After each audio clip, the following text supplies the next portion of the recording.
বিসমিল্লাহির রহমানির রহিম। আসসালামু আলাইকুম। সবাই কেমন আছেন? আশা করছি সবাই ভালো আছেন। আজ ঢাকাতে এত বৃষ্টি হচ্ছে, আর বৃষ্টি হবে, খিচুড়ি হবে না, আর খিচুড়ি হবে তার সাথে ইলিশ হবে না, নাহলে তো জমবে না। যাই হোক, আমার কাছে ছোটোখাটো একটা ইলিশ ছিল, সেটাকে আমি কেটে ধুয়ে পরিষ্কার করে নিয়েছি।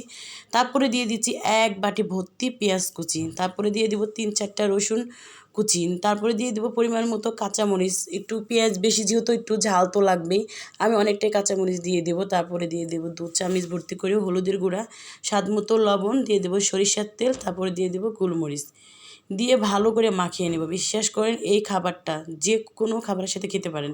এই ইলিশ মাছের তরকারিটা, সেটা হোক পোলা, সেটা হোক খিচুড়ি, সেটা হোক গরম ভাত, এই তিনটার সাথে কিন্তু খুব ভালো যায়। আর এইভাবে একবার শুধু রান্না করে খেয়ে দেখবেন ইলিশ মাছটা, দেখবেন কত মজা লাগে। আমি এই ইলিশ মাছটা ঠিক এইভাবেই রান্না করি। এখন ভালো করে হাত দিয়ে মাখিয়ে চাকিয়ে এটাকে পরিমাণ মতো পানি দিয়ে আমি রান্নাতে বসিয়ে দেব।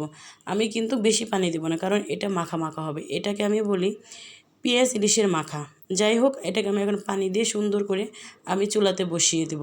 অবশ্যই কিন্তু ভালো লাগলে একটা লাইক করবেন আর কমেন্ট করে জানাবেন যে এই মাখাটা কেমন হয়েছে। যাই হোক, আমি বসিয়ে দিয়ে 3-4 মিনিট ঢাকনা দিয়ে ঢেকে রেখে তারপর তুলে একটু আলতো করে আমি চারপাশটা একটু নাড়াচাড়া করে দিচ্ছি।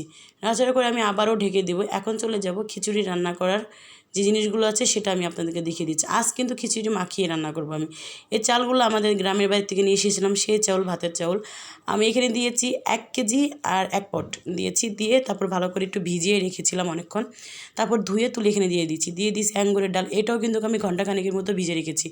তারপরে দিয়ে দিচ্ছি আপনার খেসারির ডাল এবং মুসুরি কালার ডাল, এগুলো সব কিছু একসাথে দিয়ে দিচ্ছি। এগুলো কিন্তু আমি সবই ভিজে রেখেছিলাম। তারপরে দিয়ে দিলাম আদা, রসুন, পেঁয়াজ একসাথে বেটে নিয়েছিলাম। তারপর দিয়ে পেঁয়াজ কুচি, কাঁচামরিচ কুচি দিয়ে এখন অন্য অন্য যা যা আছে সবই দিয়ে দিচ্ছি। তারপর দিয়ে দিচ্ছি ধনিয়া গুঁড়া 1 চা চামচ, দিয়ে দিলাম হলুদের গুঁড়া 2 চামচ।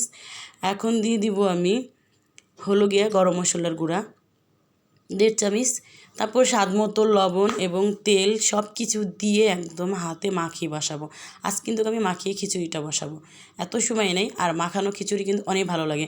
আর যেহেতু আমার বাড়ির চাউল, এগুলো তো আর মানে বলার কোনো প্রয়োজনই নাই যে বা দেশের বাড়ির চাউলের খিচুড়ি কতটা মজা হতে পারে।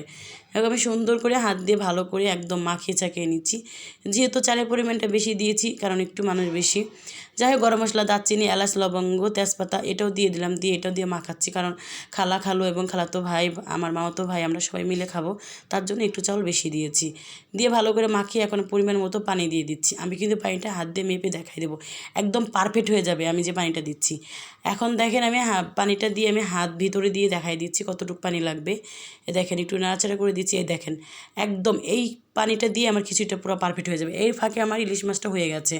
দেখেন, একদম মাখা মাখা হয়ে গেছে। আমি পাশের চুলায় খিচুড়িটা বসিয়ে দিলাম, এই ফাঁকে ইলিশ মাছটা নামিয়ে নিলাম, হয়ে গেছে। এখন দেখেন, খিচুড়িটা ঢাকনা দিয়ে ঢেকে রেখে দিয়েছি 10 মিনিটের জন্য, আস্তে আস্তে হতে থাকুক।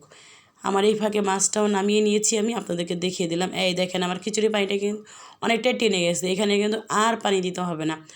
কীরকম আন্দাজ মতো আমি পানিটা দিয়েছি। যাই হোক, আমি বারবার একটু ঢাকনা তুলে নাড়াচাড়া করে দিচ্ছি।